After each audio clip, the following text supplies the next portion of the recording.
past 10 years, everything paranormal has captured the attention of many people, invaded TV, radio, the books we read, and even in the news. And the popularity seems to keep growing. No longer kept hidden and talked about in hushed voices.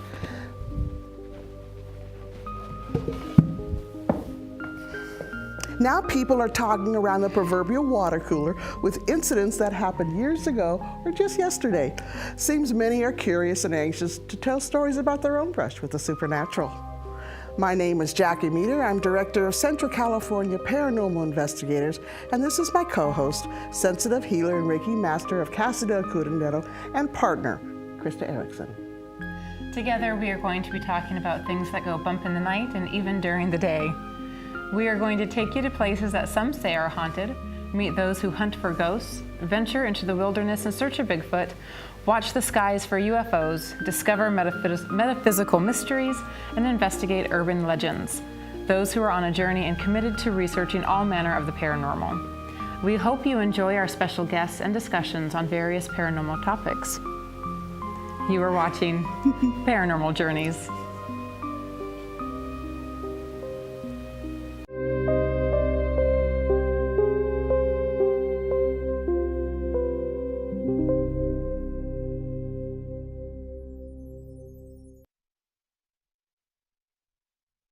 Welcome to part 2 of our show on UFOs. We're back again with special guest Ruben Uriarte, a member, I know I didn't pronounce that right, a member of the Mutual UFO Network, MUFON for short. As a field investigator, is currently the State Director for Northern California and Deputy Director of Investigations International Affairs, and serves as a board member for OPUS, the Organization for Paranormal and Support Understanding. We have a lot to cover, so let's get started. And as all you know, this is the second part from part 1 that we aired a week ago. And so we are back here, and my favorite subject. It's very quickly become our favorite subject. Yes. Absolutely. This Yes, is yes. Thank you for doing another show with us. Oh, well, thank you for the invitation again. Yeah, so for everyone, if you didn't catch our first episode with Ruben, we talked about alien ghosts near Roswell, Mexico, and that whole incident. But today we got a whole new story. Yes. Yes, so this is called the Coyame Incident. Oh, I did say it right. I was flabbergasted. I did not know this existed. And, you know, was it 74? August 25th of 1974. I mean, that's recent. That's recent. Yes. Yeah. And I think to give our viewers a brief summary, the Coyame Incident first came to light in 1992 when an account of a case was mailed anonymously to a number of UFO researchers in the United States and Europe. The story alleges that a UFO was obtained by the United States military from Mexican territory in a covert operation. After tracking a UFO entering U.S. airspace, a rapid response team was assembled by the U.S. military and intelligence agencies and moved in near the town of Coyame, Chihuahua, close to the U.S.-Mexico border. The mission was to obtain a UFO that had crashed with a small civilian plane. After the report surfaced in 1992, the story of the incident lay dormant until producers of the cable television series UFO Files on the History Channel created a show based on the report, which aired on February 20th, 2008. The show, called Mexico's Roswell, was based on research and a book by Ruben Uriarte and Noe Torres, published April 23rd, 2007. This new book, The Coyame Incident, is a follow-up to their Mexico's Roswell book, since the authors have uncovered several new key witnesses and important details on this incredible story. My first question, and I have to ask, why has this been such a secret? Yeah. Why have we never heard this before? Do you know? Well, maybe? Jackie and Krista, this whole event, as you mentioned, took place in 1974, and we didn't really know about it until someone had anonymously sent this report out to a number of UFO investigators back in 1992. It was known as the Deneb report.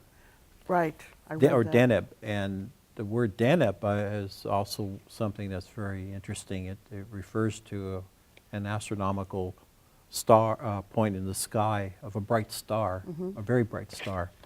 So that caught our interest as well. But first I thought it was an acronym. But you see, these kind of stories, it takes time. I mean, we really didn't know about Roswell. I mean, although it happened in 1947, it really didn't pick up until about 1988 or 89. True. And this is exactly like our other book that we wrote, the other Roswell. The event happened in 1955, but it really became a focus after there's been other people covering it, but it became a much more well known when we wrote our book about it back in 2008. Both read the book. Yes. It's got some scary stuff in there. Yes, It does. It really makes you kind of question everything. and that's what prompted me is to ask you, why have we not heard of this? Because, I mean, the possible repercussions from the strange pathogen that was found, that was speculated killed the Mexican soldiers and all that. I mean, that's scary. It's Yes. scary. Well, our viewers don't know what the Coyame Incident is, so give us a quick synopsis of what happened, if you would. Based on the report, the story is about a UFO that was being tracked by U.S. military satellites and also by radar. And this object was it was coming out of the Gulf of Mexico, was heading toward Corpus Christi. Correct, yeah. And all of a sudden, and the concern was that that the military authorities thought it could have been a missile launched either from Cuba or an ICBM. Yeah. But then it made an abrupt turn and it flew over Mexican airspace. Imagine that was surprising. I wonder what those controllers were thinking. And you have to, that brings up a lot of other questions. Sure. Why did it avoid U.S. airspace and go over that remote area of Mexico? Well, it's very remote, and it's going over the northern part of the border. At the same time, there was an airplane leaving El Paso, and this airplane collided with the object, or the object collided with the airplane. And so the next day, there was a small retrieval team from the Mexican Army that went out to look for the airplane. That's what they were told. Well, to their amazement, they found not only the airplane that was totally wrecked, and in the original description of the Deneb report, didn't say too much about the occupants in the airplane, but they found a small disc that was approximately about 16 feet in diameter, about 5 feet in That height. is small. That is small. Which leads into a lot of other events too, Yeah. Right. about small saucers. But I'll just finish the story with that.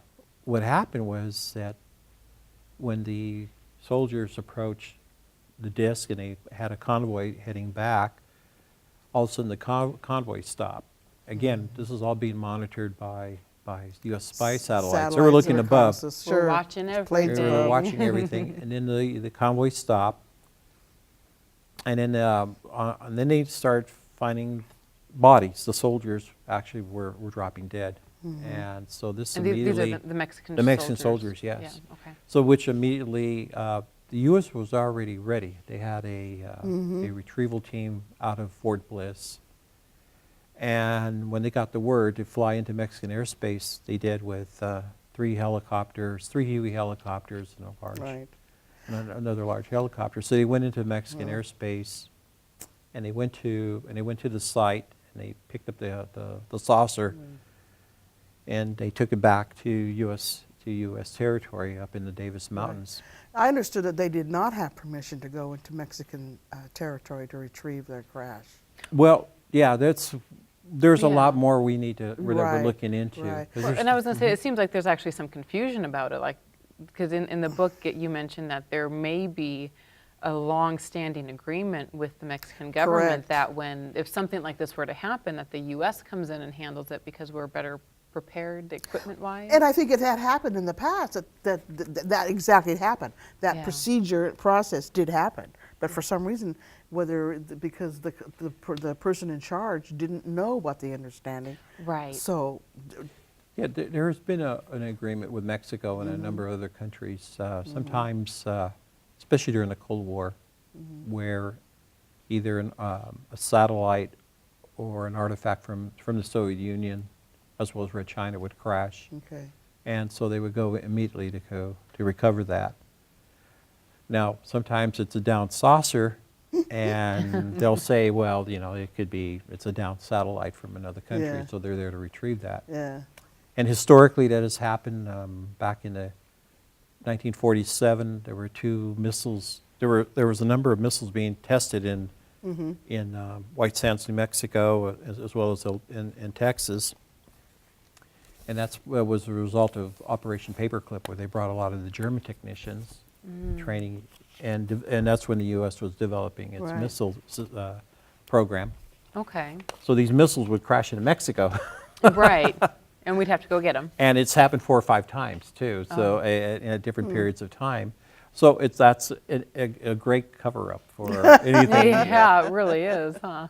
But this is a fascinating case that both Noe and I had focused on, and we started to find out about other crash retrievals. And what's interesting is Roswell, New Mexico, very close to the Mexican border. That whole southwest, we came across another 4 or 5 down UFO crash incidents. And every place I've read, that seems to be really a kind of a hotbed, is that southwest, upper part, northern part of Mexico and the southern part Toward of Chihuahua, all the way down the zone of silence, which is like Mexico's Bermuda Triangle, all along that zone. Yeah, We don't know the specific reason why. We could just speculate right. as to what was causing those crashes, or well, in this case, this was a collision Right. with a small object. But even just normal sightings, I mean, it seems to be a hot spot too. Oh, absolutely. The southern part of Texas, northern part of Mexico. Yes, in fact, when we've gone down to Chihuahua on several occasions and spoke with the locals as well as with the local investigators, a great group of guys. Yeah. I mean, there are some very sharp investigators in Mexico that we work with. And these guys are really dedicated, and they come across and share some great information with us. And aside from the UFO phenomena that's occurring, you have, again, some of the paranormal. We have Mount Mothman sightings that are going on. Wow. Strange sightings of these large birds that are being seen, prehistoric or pterodactyl. Along that zone too, you may have seen it on National Geographic. There was the giant crystals. Yes. Oh, Yeah. yeah. Yes. That the mines that's in that immediate vicinity where Yeah. we had the UFO crash. in the Oh, I didn't Coyame. realize that they were so close. Yeah. Okay. Yeah, I Then think I posted something recently on Facebook about the crystal caves, Nayaka. And Yaka, Oh, yeah. yeah. Uh-huh. Okay. That's I where guess they were from. I didn't piece together the proximity there. You But don't read my post. Yeah. apparently I don't. I will now. The Star Child skull too. Yeah. That was found in Chihuahua, Mexico. The Star Child School. Yes. I did not know that. So- I had occasion just to meet two star So children. there's Wow. very interesting stories related to other parts of the phenomena, but the UFO frequency of sightings is very high in that area. I would consider this the Mexican Sedona. I mean, if Sedona has a reputation for activity, UFO activity, paranormal activity, vortex, I mean, I think this area around Coyame and Chihuahua, I think, is probably the counterpart. Yeah, I mean, it sounds definitely like seems it. to be a hotbed of activity. Yeah, There's sounds like it. always reports Yeah. there. And now, do you feel that reports have gone up over time, or Well- or are people just more willing to talk about it now? A combination of both. I think the people Yeah. that you talk to, and there were incredible stories of what a number of the local town people there. And again, these are folks that aren't looking for notoriety. Right. And down-to-earth people, and they share their sightings. Although how it's related to this UFO crash is, both Noe and I have written our first edition on Mexico's Right. Roswell, and then we did the second edition. The thing that makes Coyame Incident very interesting is that we now have witnesses, Right. which makes it a lot more. Yeah, and this is the new evidence that you uncovered because you did the update to the first book because all the key witnesses and more information that you didn't have the first time Exactly. around. Yeah. And you can't, that's the thing about these investigations it's still ongoing, and it's still ongoing right now.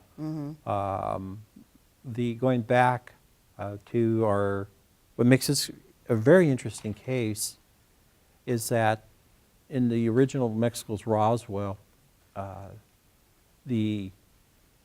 in the Denham report, they describe a large explosion that occurred, and it might have been the fact that we think it might have been a small nuclear device, because they might have to use that to quarantine that area from a virus. Right. Well, Which- because Right. as you mentioned, all the original Mexican government officials that went to retrieve it, they all died. Yes. And we don't know why. Yeah.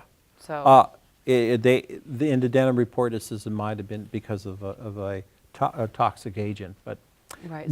but- So the idea is that they used a nuclear explosion to kind of get rid of whatever toxicity was there. as far out as Right. that is, yes, Yeah. it is a possibility. Right. I found the UFO report, I guess the original. I found it. I guess it was on Wikipedia, I believe. The original source for the UFO report, that one that came to light in 1992 from an anonymous person. The document was titled "Research Findings on the Chihuahua Disc Crash," and was addressed to all Deneb team members from JS. That was the initials of the sender. In Washington, D.C., Elaine Douglas of the UFO group Operation Right to Know received a copy and forwarded it to Leonard Stringfield, who, Yeah. as I understand, is a really major player in UFO research. Yes, he was. was. His focus was he passed away not too long ago. Was on crash retrievals. Yeah. He had a publication in '94 about UFO crash retrievals and Search for Proof in Hall of Mirrors. And he is acknowledged as the first UFO researcher to give serious credence to reports of crashed UFOs, and wrote that Coyame Incident was authoritatively written using correct military terminology, and of note, and unlike a hoax, draws a line between so-called hard evidence and that which is speculative. Yes. What we found very fascinating was, again, how well written the report was and the amount of detail. But the other aspect of that is they really described the geography of that area. Right. Whoever wrote it, or they had a knowledge of it.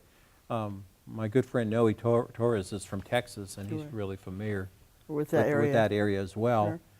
So with that, we've already visited that area several times, Yeah. and it's a remote area. It's mountainous, very high and very arid. I've seen some pictures, and Yeah. I wouldn't Yeah. want to be caught out there. No. I think we've got a video. We've got a video clip. It's about 8 and almost 9 minutes. Yep. A video clip of that Noe Torres did. And Of this incident. yeah, of to this put it year. on Yeah. YouTube. And so if we can cue that up, then we can show that little video. The overflying spotter plane first located the wreckage of the small plane. There wasn't much left of it. But then the Mexican aviators received a surprise, because there was another object a short distance away from where the plane had crashed. And this second object was very strange looking. It was a silver disc. It was nearly intact. And it was gleaming, sitting there on the desert floor, gleaming in the sun. And they called it in. The U.S. military and U.S. intelligence services along the Texas-Mexico border were listening in to the recovery efforts on the radio transmissions of the recovery efforts that the Mexicans had mounted. And they heard the Mexican pilot identify the second crash location of this strange object. So a dispatch was made of a team of soldiers, we think out of the army base in Ojinaga, Chihuahua, which is along the border with Texas. And they head on northwest out of Ojinaga, headed toward the site where the spotter plane is leading them to.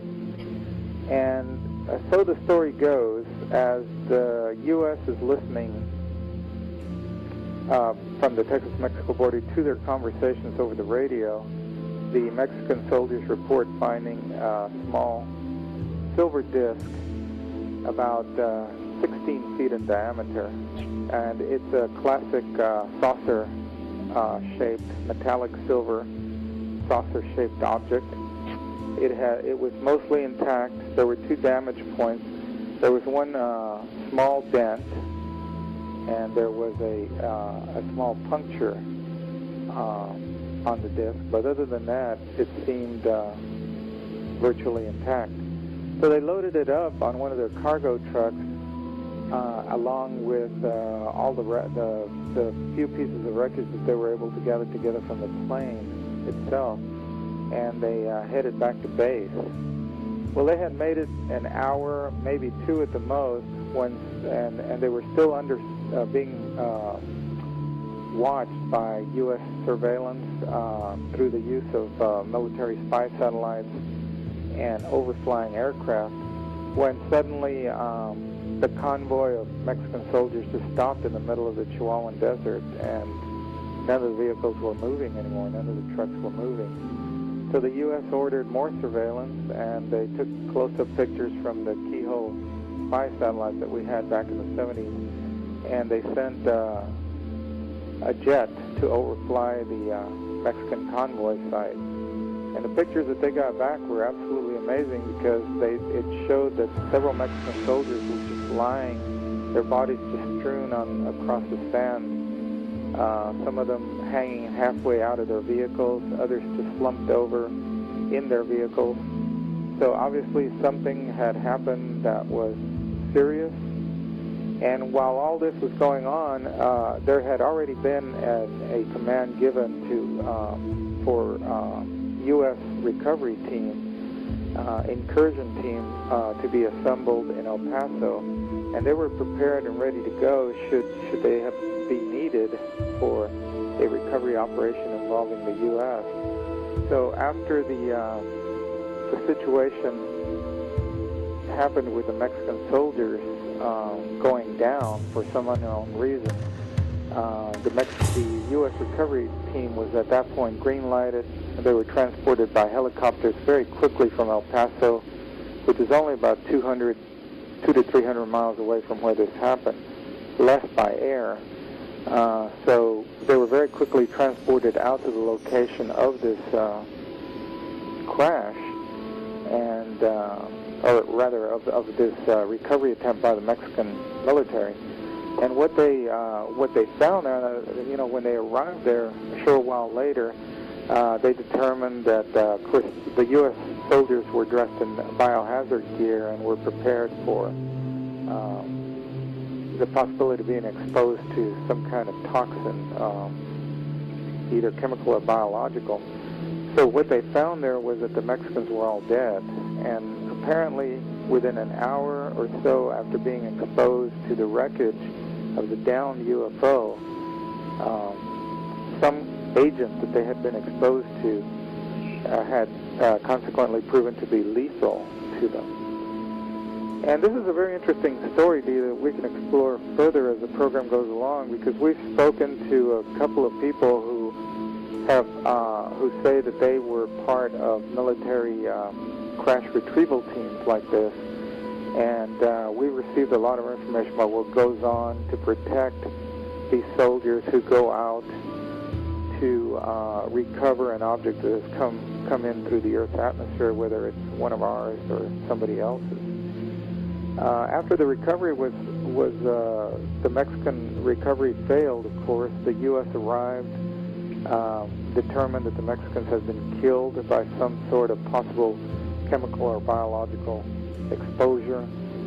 The object, the mysterious disc-shaped object, was loaded on to one of the large cargo helicopters that had come along on the U.S. incursion team, and it was taken out back across the river to Texas, and the remaining members of the U.S. team gathered up all the evidence that remained there in the Chihuahuan Desert, and they basically exploded it. We think the reason for that is because of the potential threat of some sort of biological contamination at this location within 30 miles of the Texas border. If you had some kind of a widespread contamination, it would easily have crossed over into large population centers such as El Paso, Texas, Midland, Texas, the city of Chihuahua, only about 100 miles away. So there was there was justifiable danger there at this location. So after the object was returned to the U.S., it was eventually taken to Atlanta, Georgia. When we first read through the report, we were puzzled about that. Why Atlanta and why not, some of the other military bases that over the years have been identified as being places where crashed UFOs supposedly have been taken. But then we hit upon the idea that Atlanta was well known in the early 70s for the biological contamination, biological labs of the Center for Disease Control. In fact, it was the world's leading center for isolating and doing research on lethal biological agents. So that's a possibility. Of course, that's speculative on our part. But the destination being mentioned in the Chihuahua crash document is Atlanta, Georgia, which was either coincidentally or not, we don't know for sure, but it was the location of the world's leading labs for handling biologically contaminated materials.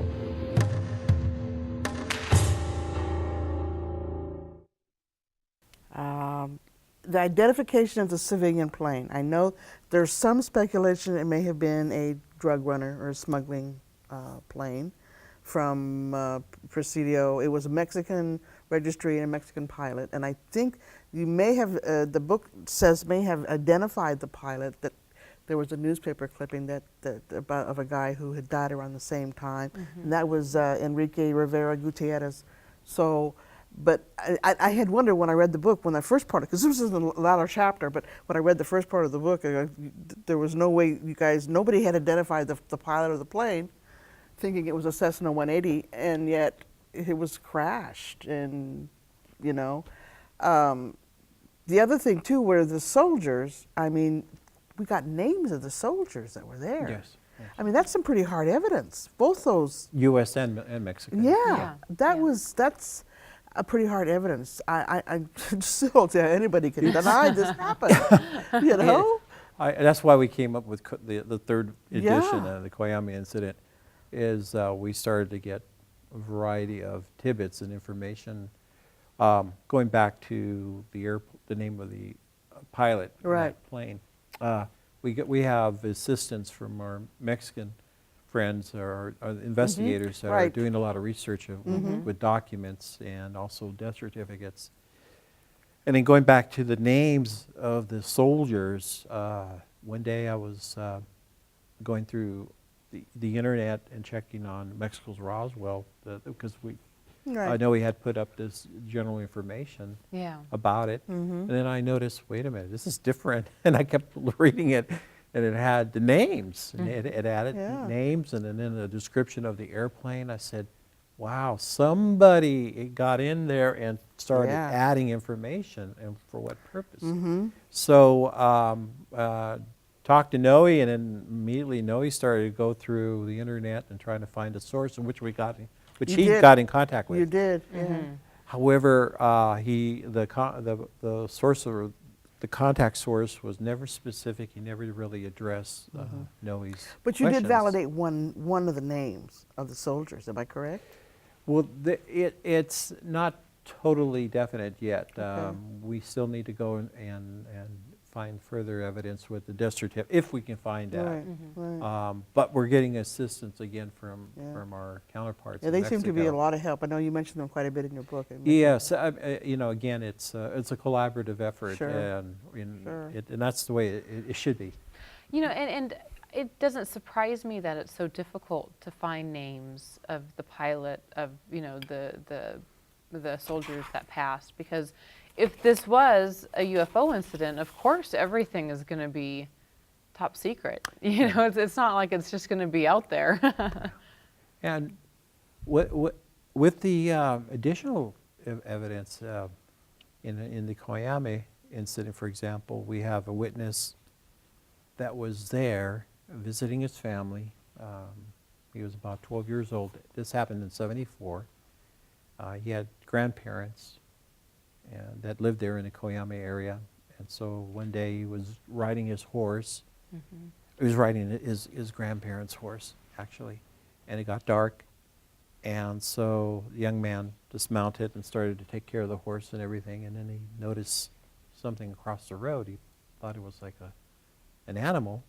But then as he kept looking closer at it, he noticed it was like a small being. And he looked at it again, and it had red eyes. That would scare me in the dark, That yes. scared him, right? Yeah. And this was the same time that this UFO crash happened. Exactly. And the witness is still active. He's the LAPD police officer. Wow. So I would consider that a credible witness. He's the one, and I found out about him through a radio show.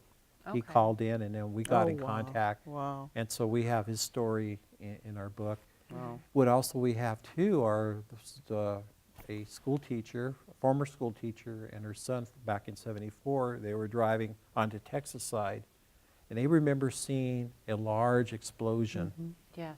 And then, which almost fits very much just Right, like it's a mushroom cloud. Also, they had mentioned that their friends remember seeing helicopters Right. flying back from. So these are little pieces of the puzzle, like you puzzle, said. yeah. So I want to talk about this explosion. This is one of my favorite parts of the story, actually, because there's physical evidence on the ground where this incident happened of an explosion. There's darkened soil. There's Oh, yes. actually a pit in the ground. And we actually have a short video clip about 2 minutes long. Let's play that real fast so that our viewers know what we're talking about, and then we'll discuss this pit because I want to get down there. Very interesting is you can get on Google Earth and you can zoom in and you can see this. It's very clear. You see about this 30-foot circle of blackened dirt that was one of the sites of interest that we found. You can zoom in on this and you see the circle pattern. And this is what the guys from the History Channel took a lot of soil samples of, because within this 30-foot diameter blackened earth area, the soil in there is totally different in its composition and its texture and its feel than the soil outside of that circle. And also, that whole blackened circle of dirt is littered with metallic parts of every size, shape, and description. It's just as if something underwent an intense fire there, and possibly also was exploded into shreds. What Noe is actually getting to is what we've been talking about is could it be the parts from the military convoy, vehicles, parts buried in there? We don't know, but we found bits and pieces of vehicle parts, and we're trying to find out, well, why is it? And plus, as he said, it was discolored. What's interesting, there's no vegetation around that area, around that circle. Where the crash is, right? Or where this pit, or where where the things are buried at, yeah. Right. Huh. Have you taken any of the debris that you recovered? Have you taken it anywhere to have that analyzed to see if there's been any type of radioactivity or anything like that? I don't know how long radioactivity would actually stay in metal or anything like that. Okay, so that was a short clip kind of showing you. I mean, this thing is so large, you can view it from Google Earth. Yes, that's what's interesting. Yeah, that's just so cool. And this showed a few little, car pieces, but from what I understand, there was also, you found like the lids, or somebody found like the lids of like big barrels in that pit that it showed. And there's probably a lot more. What stopped us really from pursuing it was, now we went with the UFO hunters on one of their episodes about crash retrievals in Mexico. And so we took them to that site, and there was one of their crew people had a Geiger counter. Yeah, it and was my immediately started next getting, question. we started getting high Radioactive. readings. Yeah, so we thought we'd be very careful because you don't know if you're going to, if we excavate that, whether how harmful that may be to you, not knowing what's in there, and also Yeah. to the local community in that area. Which is, that's a valid point to not dig, but I'll get in a hazmat suit and jump down there. No. And if I'm not mistaken, this is the same pit that was speculated in the book about. The locals thought it was more in use now as a kind of a dumping site. Yes, it could Yeah, be, but so yeah, what makes it a little more complicated too is not too far from there, we found an airplane. We found remnants of an airplane I crash. saw that picture. And I mean, how often do you find an Especially airplane? out there. Yeah. Yeah. And that was amazing. We found that, but we learned a lot from that because there was a lot of broken glass. We found the frame. We found a lot of the structure of it had melted away. But we also found out that it might have been a person who was a drug runner, and it might have who crashed Right. there. But we also are hearing from other people too, which we suspect is there's another. The main crash site is still out there that we need to go to. Okay. But these are again just all part of the process that we going into this investigation. Some we may hit and some we don't. But at least we are slowly uncovering a phenomenal story. So this was back in 74. Now, you've talked to a lot of the locals, and this isn't a big town that this is No, by. it's This a is very small town. more of a village Village, almost. yes. And Coyame, you have this little town of Coyame, and then you have the municipality, or it's like the county of Coyame. Okay, You know, okay. and it's a lot of ranches out there, people who own cattle. They hire locals to take care of their livestock. Yeah, and it sounds like you're slowly starting to get more people coming forward about the incident. Yes, and as we are developing our network with our Chihuahua UFO investigators and then also in other parts of Mexico that are helping us out. Because it shows that something quite extraordinary happened. In fact, it was a small disc, and a very significant case happened right around that same time frame. 8 months later, there was a pilot by the name of Carlos de los Santos who had encountered 3 small discs. They were surrounded his airplane, and this was definite because the air traffic controllers were in contact with him. We have his tapes where his conversation with Oh, the wow. ECL. He's scared, saying Mayday, Mayday, Mayday. Yeah. What do I have do? 3 Yeah. unidentified objects around me. I have no control of my airplane. They are raising my airplane up to a higher elevation, and his plane wasn't pressurized. He was concerned he that's was poop Yeah, moment. yeah, really. Oh, poop moment. I was going to say something else. I caught myself at the last second Okay. there. Yeah. And, Family TV, after all. and what we're finding too, this is not the only case where there's been small disc. We've also finding through our other research, we're both Noe and I are working on another book with our good friends. We're translating into English about UFOs over Mexico, or encounters with unidentified aerial phenomena, where we're getting a number of pilot testimonies over the years. Again, small disc are involved in this. When you say small discs, how small are you talking about? Well, in this case here, with Carlos, the description of the Coyame crash, I mean, it was very definite, 16 feet almost in diameter. And that's not 5 feet. big. No, it's Yeah. not. And 5 feet high? I Yeah. mean, I'm 5 feet too. So The other discs that were following Carlos de los Santos Yeah. were a little smaller, more about 12 feet. But what was really eerie, he said that the canopy was like a rat gray. That's how he described it. He said you could see the windshield of that around the dome, but you couldn't actually see in. But it was like a dark color, dark like you see. But he referred to it as a rat gray. Wow, that's a good way to describe a gray. Especially a rat. Yeah. A rat gray. Well, I did want to ask one thing too. We know the U.S. tracked the UFO as it approached U.S. airspace over Corpus Christi. Do we know if the Mexican officials, government, was tracking it as well, or do we? I mean, we know they were on the first scene with the small crash of the small airplane, but do we know, were they aware that there was a UFO flying over their airspace as well? Well, they knew that there was an airplane Right. that was leaving El Paso. Right. And then that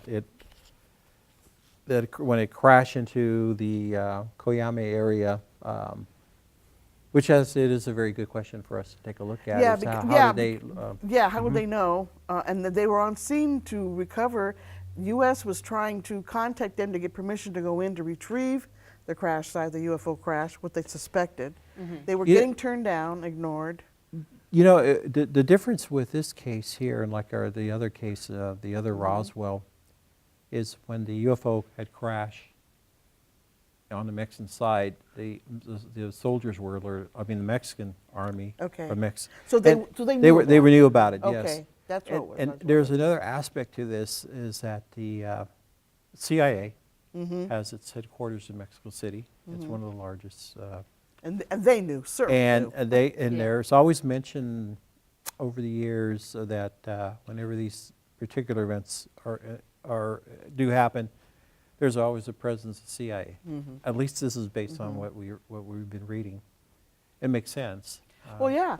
And if the CIA knows, then you know the president So knows. they will go through their Yeah. network. And the reason why we know this is that when we did this episode with the UFO hunters, there was an event that happened in a village up in the mountains where all the radios were turned off. It didn't work. They found evidence of ashes in that area. And there's a whole network how from the police force, it reports through a chain of command and gets to the Mexican Pentagon, the Mexican version. Sure. We call it the Secretary of Defense Right. network. They in turn communicate very closely with the U.S. authorities. We found this true with regular space debris that may oftentimes from the space shuttle or other Yeah, let will fall. will fall in, because there was an incident where they found debris and it said made in the USA. So Yeah. Well, and plus, yeah. in your book, it also suggests that the United States has agreements with these different countries that if something of this type were to happen, that we have permission, we as the United States government have permission to go in and kind of handle the situation because we're better equipped. We have better gear to handle biological, chemical, I'm glad you brought that up, Krista, because going back to the incident that the police officer, when he was a young boy, when he saw that strange being, and I believe it was in 1996, there was a case of a crash that occurred in Brazil, Regina, Brazil, where there were one or two beings. And what our witness said was when he saw the description of those beings in Brazil, he said that was almost remarkably very similar to what he saw oh wow, in Coyame. And that, and unfortunately, there was either a firefighter or I believe it was a firefighter who picked up one of the beings, and he wasn't protected, and he took it to a hospital, I believe. And within hours later, he came down with sores, and he died. And he wasn't wearing any protective gear. So if also there's a law, I'm trying to recall, back in 1968, it's written by NASA, that if you touch an unknown object, that you can be quarantined. Wow. And it's for your protection, or who knows. yeah. But they actually, it's Our interesting, protection. that's in that they have that, and that was written back in '68. Interesting, yeah. So I mean, and that would make sense. I mean, I think as far as chemical, biological preparedness, I think the United States is up there. So I could see why governments would agree to allow us to go in, because then that way they don't have to put their own men at risk. Yes. It's There's a movie that was produced back in 1971 called The Andromeda Oh Strain. yeah. Actually made a Again, remake. yeah, and the original movie was all based on a space virus that happened in the Southwest, right around the same region. In fact, the movie was part of it was filmed in this little ghost town called Shafter, which is not too far away from Presidio, Texas. oh wow. And so you have all this going on. And what we're doing is that each year now, the city of Presidio has been putting on a UFO festival to focus on the UFO crash that had occurred in Coyame. Coyame is not that far away from Presidio. It's pretty much across the border. I mean, it's not very. It's like another Roswell, so Yeah. it's an attempt to get people. It's a tourist Sure. attraction, but it also make note that it's amazing that we have the city of Presidio focusing in on this particular crash, just like Del Rio now. We had a UFO festival, which is they're interested in what had occurred in 1955, the UFO crash that occurred on the Mexican side of the border. Yet it's very close, so Yeah. it's an interesting. It's how the conferences are developing this as a tourist attraction. Yeah, absolutely. Very different. It's like if we had a UFO crash here in Fresno, right? Wouldn't that be wish. something? I Without the know. pathogen, though, without the bio. We don't need Yeah, that. we don't need that. Yeah, We don't need disease. that. No. So, Jackie, you had briefly mentioned something about, the CIA is involved, the presidents must know. Well, yeah.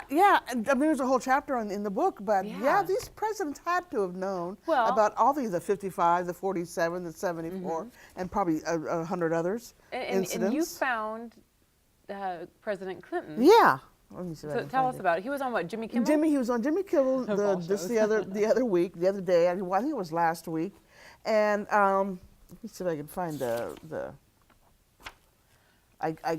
Yeah, I know we have And it. then I found something on something came through on, I think it was one of the newsletters I get about his interview with Jimmy Kimmel about Yes. UFOs. Yeah. Fascinating. Yes, I have it here.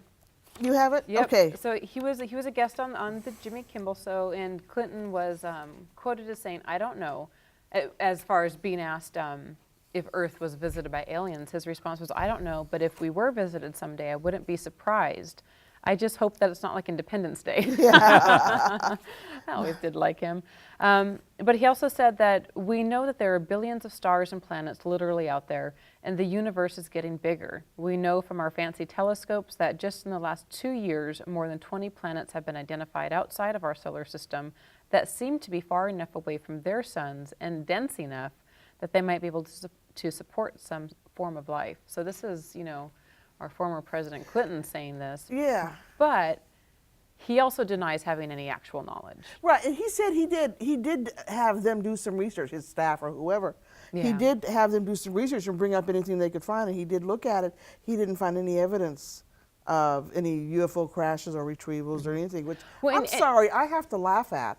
I mean, it goes on, the article I got goes on to talk about Eisenhower and Truman and Ford, who was the president at the time of the Coyame Incident. Oh yeah. If CIA is involved, and military is involved, they have to know. I'm sorry. They're commander in chief. Yeah. If they don't know, then something is seriously wrong with our country. Another thing that's seriously wrong with our country. But, they had to know. So, I mean, and then he goes on to say that if he did know, Clinton did know, he would say so. And I don't know. I have a hard time believing that, too. I have a feeling. It's who knows. I have a feeling that the audience is listening to this right now. I'm sure there are probably some people that have been involved in the military that also are very much Oh, aware. sure. Well, And they're probably- told not to talk about it, Yeah. not to acknowledge it, not to repeat it, not to do anything of that. Well, and then something else that I think is so interesting is if in the last episode we watched the clip from Exops, and one of the psychics, I apologize to her, I can't remember her name right Karen. now. Karen. She had during a seance, she got like this psychic impression about where these files were that talked about these incidences. Right. And she said that they were in an underground like storage bunker, and that they were purposefully mislabeled. Like it was written on there, and then it was covered in white. So in my head, I imagined somebody using whiteout and then mislabeling it on purpose. And then underground in these tunnels near the White House. Yes, Right. she said underground. And I've heard about Washington. those. Yeah, and I like have too. archives. Yeah, I heard So about you those. know, I'm kind of, I disagree with you a bit on the president, because I'm kind of from the school of thought that it would be impossible for the president to know everything. That's why there's delegations. Oh no, no, they would report to him. They would report to him. But yeah, I don't know. No. Now, the I'm going to stick to president- my guns here. I think that Ruben, the president Ruben, at the time make would the know. tie, break the tie. Break the tie, What do break you- it. what do you What do think? you think? I think it's partly that it's very compartmentalized, and I think that Yeah. it's like on a need-to-know basis. The president will only be told what, and whereas with Clinton, what I find real fascinating about this is go back to Jimmy Kimmel. Why did he ask that question? What That's prompted a good, him? yeah. What I'm trying to prompted him? think. I said because it just didn't come off from the top of his No, hip. I'm I trying mean, to think now, going back. He had a reason, and I have a feeling that might have been a lead-in. I'm sure that him and Clinton had talked about Oh it. yeah, Oh, that doesn't probably. surprise me. I'm sure So- that's all scripted. Yeah. Yeah. As much as it sounds like it's not, it probably is. And the fact that there's a lot more that Clinton's saying that he's not telling us. There's Oh yeah, obviously. yeah. But, Yeah. but So that- you're siding with Krista. Yeah. Yeah. Oh well. Well, that's just Clinton. Yeah. Well, and I agree. I think, at the time of these incidences, I don't see how the presidents couldn't be aware of it. Right. But I think this, all these years later, all these, different people that have been in office, it's kind of like, well, why would you tell them about that? I mean, just because you become president of the United States doesn't mean that you know all the Because secrets. It's a situation of national security. Not anymore. It was at the time. It was at the time. Not It's anymore. national security. And you got all these military operations, this covert operation into Mexico, which they had no permission to go into. Well, that's debatable, though. No, they didn't. The Mexican government told them no, they could not go in there. But from what the research was saying is that maybe the general in charge just wasn't aware of the Correct. fact that they had permission. Correct, but they were still told no. They were either ignored or told no. There's something, as I was going through doing further research at the National Defense, the Mexico's Pentagon, they have in their charter, it's really interesting, I wish I would have wrote it verbatim, but it basically said that they give permission for outside military to come into Mexico, basically, depending on what it is, but it's in their charter. So I thought, well, why would they have written that? It's interesting. Right, Yeah. right. They put that in there for a reason. For a reason. Yeah. And that's not one of those things you put in as an in-case thing. That's one of those things you put in because it's already happened and you've already learned from your mistakes, which makes me believe that even prior to Coyame, there's been incidences where they've had to have us come in and help. What I was going to share with both of you is we both, Noe and I, are invited to attend the tricentennial celebration of Coyame. And that's going to happen next year in July. Okay. Oh, man. And that's I really... would love to go. I would love. And then we have the Presidio event coming up in October. And guess who's our guest speaker? We're talking Bill about... Clinton. No. One of the former... he worked with the Ministry of Defense, Mr. Nick Pope. Oh, okay. Yeah. Wow. Okay. Yeah, from the UK. Wow. Yeah. Okay. He now resides here in California. Right. And the fact that talk about what England has uncovered, and of course that was his job to oversee and monitor all these reports. Well, there is certainly a lot of information, and basically, your book is fascinating, and it's the tip of the iceberg. It Yes, really it is. It's just, and like you said, more questions than answers now. You got more questions that don't have answers. Yeah. So I can't wait to read the next one. When is that coming out? Oh, the one we're working with our good friend Carlos Yes. Guzman and Alfonso Salazar. We'll have the book out probably in several months. UFOs over Mexico. Oh, good. Encounters with Good. unidentified aerial I phenomena. love Mexico. We go there. We used to go there all the time. Now I don't go there so much anymore. But Well, I go there all the time. And just to throw into the Coyame Incident, the book, this is really like the third book Yes. about this. So I'm sure in another few years I have a there'll feeling we're going probably to be probably be doing another edition because it's just ongoing. always new information. Yeah. I can't believe time has flown. I know. We're running out actually- of time. Yeah. As usual.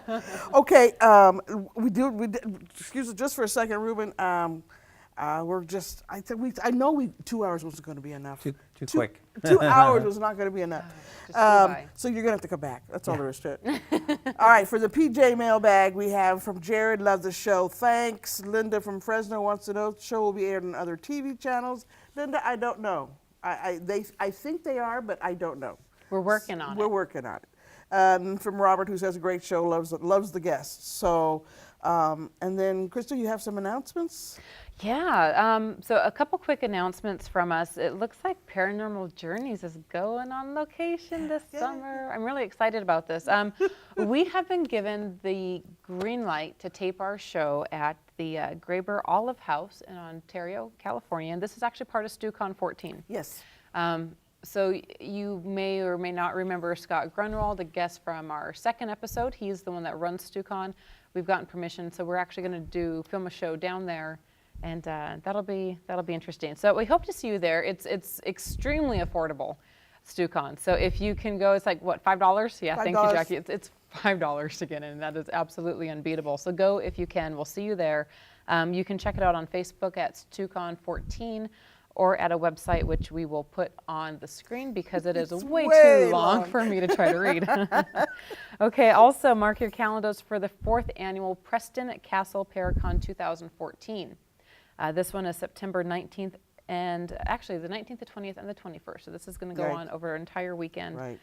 It's only about 2 hours away from Fresno, and this is, I've mentioned it on numerous other episodes, this is my absolute favorite haunt, Yes. period.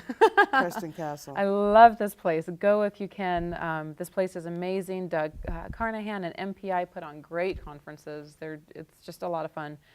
You can check them out at PrestonParacon.com. And if you missed part 1 of our show tonight or any other episode, you can still catch it on the CMAC channel, on YouTube, on the CCPI website, and on our Facebook page. And don't forget, like us on Facebook, and you get all these notices about upcoming events and specials that we're going to be having, specials like our 2-parter and on-location taping, and yeah, and that way I can say hello to you. And of course, keep up with Jackie. Go to CCPI. Fresno.org. I had to think there for a second. Well, thank you. It's been a long day, okay? All these acronyms, right? Yeah, it's been, I know, it gets a little much. We're going to put it on the screen. Yes, exactly.